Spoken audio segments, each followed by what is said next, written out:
Thank you very much. So today I'm going to build on some of the fantastic work Jinson talked about earlier to talk about a mathematical biomarker framework that we've been developing over the last year to try and predict in advance which patients will benefit from these adaptive protocols that we've heard about in the last couple of talks. So in this talk, I'm going to introduce some of the heterogeneity that we've seen in the clinical trials, and then talk about a mathematical tune model based on a Lock-Volterra framework that we've developed to be able to kind of replicate the clinical results we're seeing and also then predict patient-specific outcomes. I'm then going to introduce two specific mathematical biomarkers that we've developed to be able to predict the relative and the absolute benefit that patients would expect to experience from adaptive therapy. And then finally, hopefully in a brief 12 minutes, I'll give you a short kind of picture on how we might be able to implement that clinically in terms of stratifying patients onto different adaptive therapy treatment protocols. So this is hopefully a somewhat familiar slide that we saw half an hour ago from Jinsong. And so you've already heard about the potential benefits that adaptive therapy can provide on a cohort level. But one thing I want to focus on in this plot is the plots on the right-hand side here. And we can see in the trial cohort, there's massive heterogeneity in terms of the time to progression that patients experience under adaptive therapy. We've got some patients at the bottom, patient 1010, they're progressing after less than a year. And then we've got 4 patients at the top that at the time of publication here in about 4 years ago, 4 of these patients were still stably cycling. And I believe that actually a number of these patients are still on that treatment today as well. So what we're interested in is, could we have been able to tell in advance the difference between patient 110 at the bottom and 112 at the top? Could we have known which patient would benefit massively from adaptive therapy and be able to identify these super responders that are able to stably cycle on adaptive therapy for far longer than we would have expected on continuous therapy? So to do this, we've introduced a Lock-Volterra tumor model. Rob Noble obviously gave a great talk earlier about the different types of modeling approaches you can use. And I'm very happy to talk after this about why we chose this particular model. It is a very simple model because of the clinical data we have to fit to. But the key components of this model is that we've got 2 different cell populations, a drug-sensitive cell population and a drug-resistant cell population, that interact with each other and specifically compete for some kind of shared resource, be that oxygen, space, or other nutrients. The cell population is distinct in terms of their drug response phenotypes. We've got drug-sensitive populations that are affected by drug as they reproduce and as they replicate, and then the drug-resistant population that is completely immune to the drug. We do assume throughout this that there's some cost of resistance. However, I can talk more about whether we actually need a cost of resistance for these approaches to work and for adaptive therapy to be beneficial.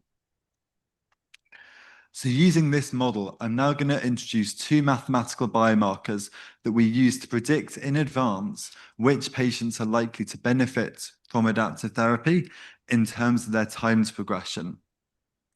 Now, we want to be able to do this for patients at the start of their treatment. It's no use being able to kind of take a patient's full treatment trajectory and then say after they've been treated whether we would have expected them to benefit or not. And so to do this, we've introduced a probing cycle approach that was talked about earlier by Mark in his talk, where we give an individual cycle of treatment and then we fit our tumor model to that first treatment cycle. We can then extract key parameters from that and use that to compute our mathematical biomarkers, which we can then use to stratify patients onto different treatment protocols and inform their subsequent treatment. Now, the 2 biomarkers that I'm going to introduce look at the benefits that adaptive therapy offers patients. So the first biomarker looks at the relative benefit that we expect patients to get from adaptive therapy. And we assume that this mostly comes from the intracellular competition between drug-sensitive and drug-resistant cells. To quantify this mathematically, I first take my original coupled nonlinear differential equation, and I just solve it in the case where we've got a solely drug-resistant tumor. And so we get a time to progression that we would expect if we just had resistant cells in the tumor. How long would it take them to grow over our progression threshold? We can then add in a fixed sensitive cell population. So again, this is still a tractable model, going back to Rob's point earlier about what models are tractable and what models we need computational simulation of. This is still a tractable problem where we can add in a fixed sensitive cell population and look at how that affects the growth rate of sensitive cells, how much the growth rate of resistant cells, how much the resistant cells slowed down by the existence of this fixed sensitive cell population. And we compute this delta score, this change in the progression time for resistant cells due to the presence of sensitive cells. Now, this is a very rough metric, but comparing this metric against both the simulated benefit of adaptive therapy compared to a continuous therapy protocol, and actually also looking at the clinical time to progression of 5 patients taken from an intermittent prostate cancer trial by Vrukovsky et al., we can see really good relative agreement between our score, the delta score on the bottom here, and then the actual benefit that patients experience. I should highlight this is not a one-to-one metric. The point here is to be able to order our patients, to be able to say, this is the patient 78, the pink cross, that we expect to benefit most from adaptive therapy. And this is the patient, the blue triangle, patient 12, that we expect to benefit least from adaptive therapy. So it gives us a relative ordering of our patients. And then we can use that to focus our subsequent treatment protocol. Once we have this relative ordering, we can then look at estimating the time to progression patients will experience under a specific adaptive protocol based again on this treatment data from the first cycle only. So to do that, we decide on a specific adaptive treatment protocol and predict what the average tumor size will be for that treatment protocol, and account for clinical restrictions in the treatment protocol, most notably the fact that we aren't able to see the patient every day, and so the patient will typically overshoot the size thresholds that we implement because, we say that we want to take treatment off when their tumor halves in size or when their PSA goes over or under a certain level, but we might not see them for another month, and so then we'll be a month late in updating that treatment protocol. Accounting for this, we can then estimate the time to progression. And if we take a virtual patient cohort that's parameterized based on the full patient history, and then for a standard adaptive protocol, we can estimate the time to progression for these patients based on their first cycle data only. So for each of these patients, I've taken the clinical data from the first treatment cycle and said, what do I expect the time to progression to be for these patients? And you can see here we get really good accuracy from a kind of clinical accuracy perspective of the estimated time to progression from each of these patients based on the first treatment cycle alone. So in the last couple of minutes of this talk, I'd like to walk you through a simple example of how we might apply this to a small patient cohort in the clinic to be able to stratify their treatment protocols. So I'm going to take a small patient cohort. I'm going to give them a standardized initial cycle of adaptive therapy, say this 80-50 protocol that was talked about earlier, where we treat until the tumor is halved in size and then withdraw treatment until the tumor gets back to the original size. I'm then going to compute this delta AT metric, the relative benefit that we expect patients to get from adaptive therapy. And based on that, I'm going to decide whether patients should be on adaptive protocol or a continuous protocol.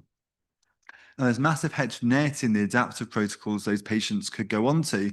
And so I'm going to use the estimated time to progression to then decide which exact adaptive protocol patients should go on to.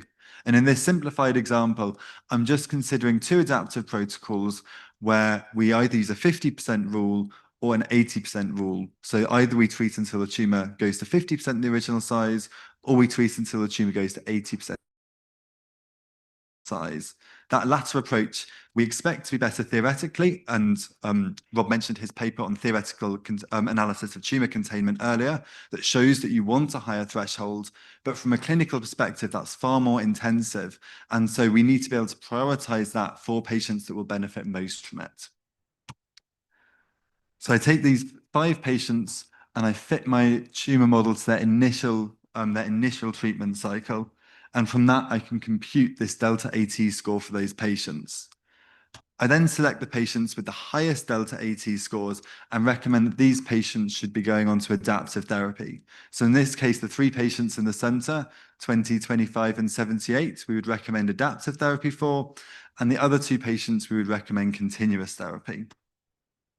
I can then go on to predict the estimated time to progression for each of these patients under all of our different treatment protocols.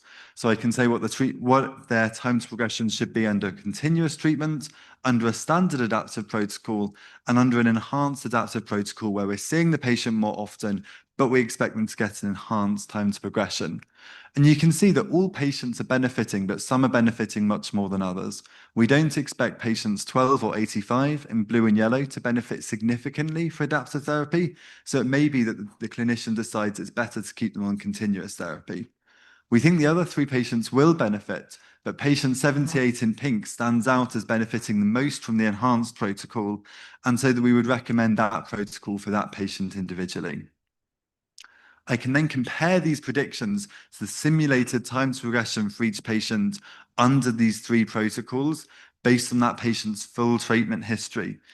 And you can see, as we predicted, patient 12 and 85 don't benefit massively in terms of their time to progression from adaptive therapy, and they may have been best served by continuous therapy. The other three patients benefit massively from adaptive therapy, but patient 78 in pink again stands out with the increased benefit they get from the enhanced adaptive protocol, and so they would be best served by this protocol.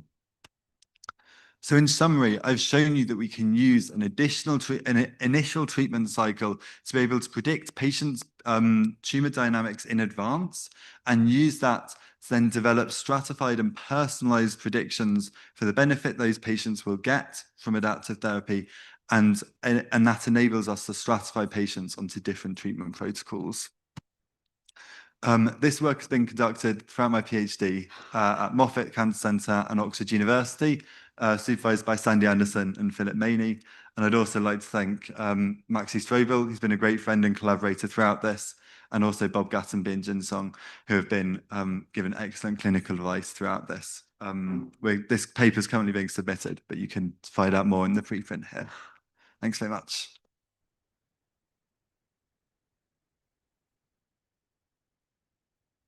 Any questions for Kit? None? I guess we're all ready for lunch. Okay, well, there's one there.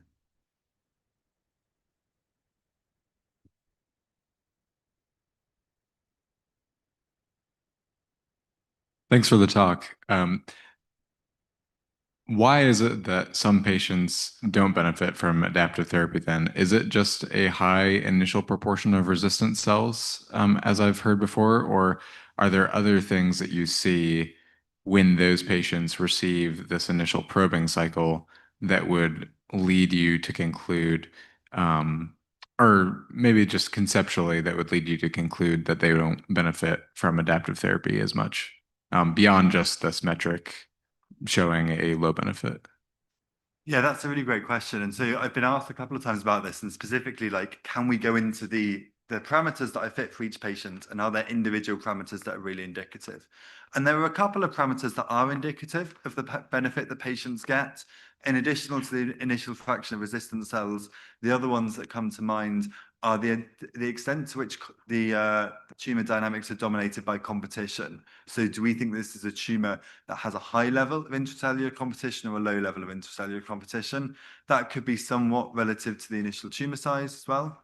And then the other factor is the relative speeds of the response to treatment and the regrowth off treatment. So if you've got a patient who will regrow really fast off treatment, but respond to treatment very slowly, on an adaptive protocol, they will spend the vast majority of their time on treatment, and so typically get a lower benefit from adaptive therapy. So there are certainly these intuitive ways that I can explain it, and I think that last one is a great example of an intuitive way I can explain it, but something that's not bundled up in an individual parameter, and that's why we need this kind of slightly more complicated mathematical expression to be able to capture the trade-off between those different dynamics. Okay, let's thank Kit again.